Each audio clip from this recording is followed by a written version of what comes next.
ఫోటోని కుట్టేద్దాం. నగరంలో సరికొత్తగా ట్రెండ్ అవుతున్న ఎంబ్రాయిడరీ స్టైల్.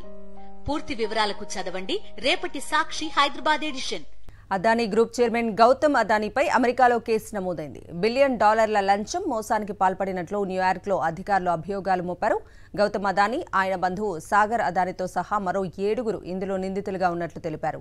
20 ఏళ్లలో $2 బిలియన్ లాభం వచ్చే సౌరశక్తి సరఫరా కాంట్రాక్టుల కోసం వీరు భారత ప్రభుత్వ అధికారులకు సుమారు $265 మిలియన్ లంచాలు చెల్లించినట్లుగా అధికారులు గుర్తించారు.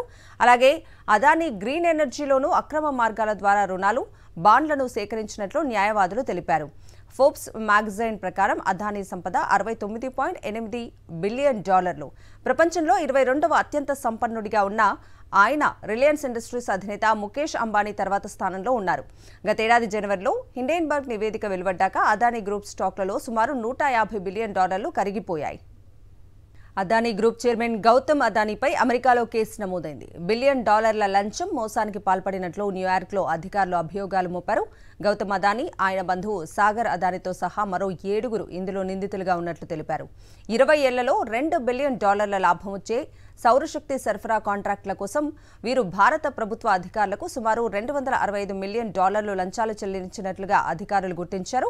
అలాగే అదానీ గ్రీన్ ఎనర్జీలోనూ అక్రమ మార్గాల ద్వారా రుణాలు, బాండ్లను సేకరించినట్లు న్యాయవాదులు తెలిపారు. ఫోర్బ్స్ మ్యాగజైన్ ప్రకారం అదానీ సంపద $69.8 బిలియన్. ప్రపంచంలో 22వ అత్యంత సంపన్నుడిగా ఉన్న ఆయన రిలయన్స్ ఇండస్ట్రీస్ అధినేత ముఖేష్ అంబానీ తర్వాత స్థానంలో ఉన్నారు. గతేడాది జనవరిలో హిండెన్బర్గ్ నివేదిక వెలువడ్డాక అదానీ గ్రూప్ స్టాక్లలో సుమారు $150 బిలియన్ కరిగిపోయాయి.